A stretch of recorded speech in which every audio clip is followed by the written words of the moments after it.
भारी अंतर है। मैं जब चुनाव लड़ता था तो मैंने 6 चुनाव इलाहाबाद हल्के से चुनाव लड़े हैं, 5 चुनाव मैंने जीते हैं। और मैंने नहीं जीते, ये इलाहाबाद हल्के की लोगों की जीत थी और लोगों ने जीता।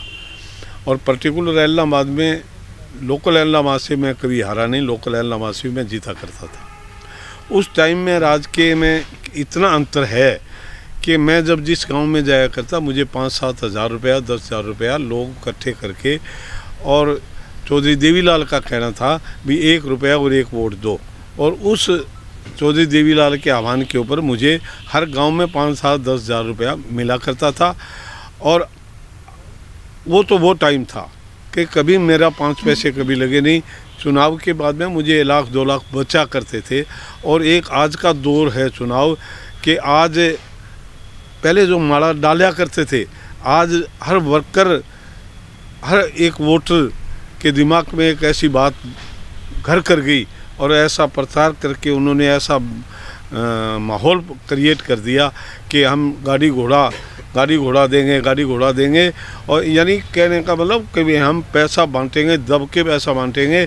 आज जो माला डाला करते थे वो अब हर गांव में डिमांड होगी कि पैसे हमें दो, कितने दोगे, क्या रेट है, क्या नहीं है। अब जैसे गोकुल अभी बता रहा था कि 4,000 रुपया वोट का, 4,000 रुपया नहीं, एक आदमी ने, इनके वर्कर ने क्या किया है, लूट मचाई है, वर्करों ने लूट मचाई है इनके। एक ने लिस्ट बना ली 250 लोगों की, और 250 लोग वोट, तो आज एक आदमी का एक ही वोट है, 250 वोट उसके पास कहाँ से आ गए।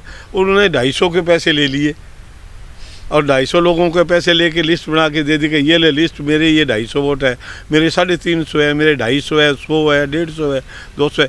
इस हिसाब से लोगों ने भी 6-6, 7-7 हज़ार रुपया वोट का लिया। और जो इनके दल्ले जो वोट खरीदो फरोख्त का काम करते थे, उन्होंने भी अच्छे अपने हाथ रंगे हैं, पैसा बहुत खाया है। अब देखो, मैं नहीं समझता कि इसकी कांडे की कोई ऐसी हिम्मत थी कि वो एक ही गांव में 50, 60, 70 लाख रुपया दे दे। ये पैसा सारा का सारा सरकार का आया है, आरएसएस का पैसा आया है, और आरएसएस के पैसे से लोगों का दीन ईमान खरीदने का काम किया है। मैंने एक वजीर का बयान पढ़ा था कि एक इस इतिहास के अंदर इलाहाबाद हल्के का सबसे ज़्यादा प्रोग्रेस जो करी है बीजेपी के लोगों ने, नहीं प्रोग्रेस नहीं की, इन्होंने बड़ा घिनौना काम किया है। लोगों का दीन ईमान, बाबा साहब भीमराव अम्बेडकर ने जो वोट की एक ताकत दी थी, हर एक आदमी को अपने वोट का अधिकार दिया था, उस वोट की कीमत आज दुनिया में कोई आदमी दे नहीं सकता।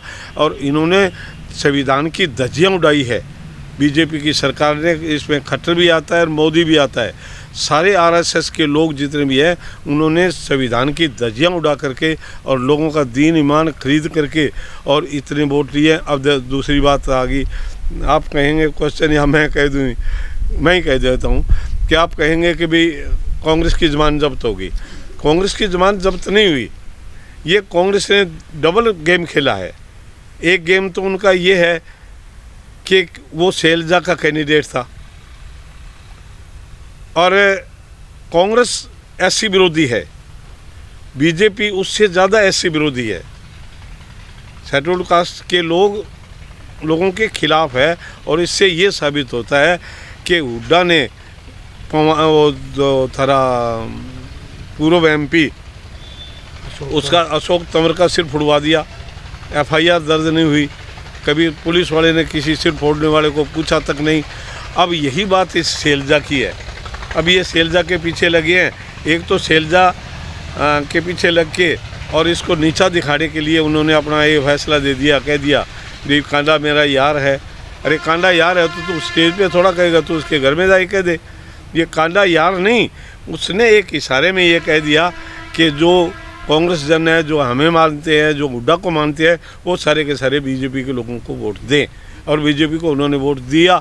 और ये जो परसेंटेज बढ़ी है बीजेपी की, ये बीजेपी की नहीं बढ़ी है, ये बीजेपी का तो नाम ले रहे हैं, ये पैसे की बदौलत है और कांग्रेस की बदौलत है कि आज कांग्रेस की जमानत जब्त, इसमें हुड्डा दोषी है, हुड्डे ने भी किया है और लोग जिन्होंने खरीदो फरोख्त की है वो दोषी हैं। आगे भविष्य में कोई गरीब आदमी चुनाव ही नहीं लड़ सकता। पहले पुराने टाइम के अंदर कहते हैं बिरला, टाटा, डालमिया, ये लोग जो चुनाव लड़ा करते वो हेलीकॉप्टर से, हवाई जहाज़ से इश्तार फेंका करते और वो इश्तार लोग पढ़ लिया करते और उससे जो भी जिसको वोट देना होता दे दिया करते। और आज का दौर ऐसा आ गया, एक बीच में दौर आया था चौधरी देवीलाल का। उस टाइम मैं विधानसभा में पहली बार 77 में गया तो मैंने किसी से पूछा, भाई तू क्या था? तो कोई कहता मैं क्लर्क था, कोई कहता मैं मास्टर था, कोई कहता मैं बिजली बोर्ड में जेई लगा हुआ था, कोई कहता मैं ये हूँ। अच्छा, मेरे जैसे मुझे किसी ने पूछा तो मैंने उसे यूँ कहा कि मैं मशीन चलाया करता था। तो मशीन चलाने वाला और ऐसे गरीब आदमी जो विधानसभा में गए। और अब वो पहले वाला दौर जो था बिरला, टाटा, डालमिया का, अब बिरला, टाटा, डालमिया के बाप आएंगे चुनाव लड़ेंगे, अदरवाइज कोई आदमी, गरीब आदमी चुनाव नहीं लड़ सकता। मैं आपसे पूछना चाह रहा हूँ, क्या आप पंचायत का चुनाव लड़ पाएंगे? नहीं लड़ पाएंगे आप।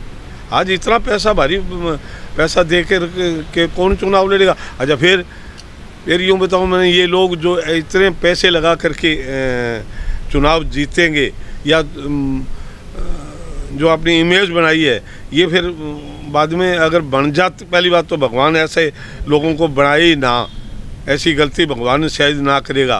पर ऐसे लोग अगर बनेंगे तो ये जो जितनी लूट सोच की है, ये सारा का सारा पैसा ये कमाएंगे और उसके बाद में अगले चुनाव के लिए और इकट्ठा करेंगे। काम के लिए तो लोग रोते रहेंगे।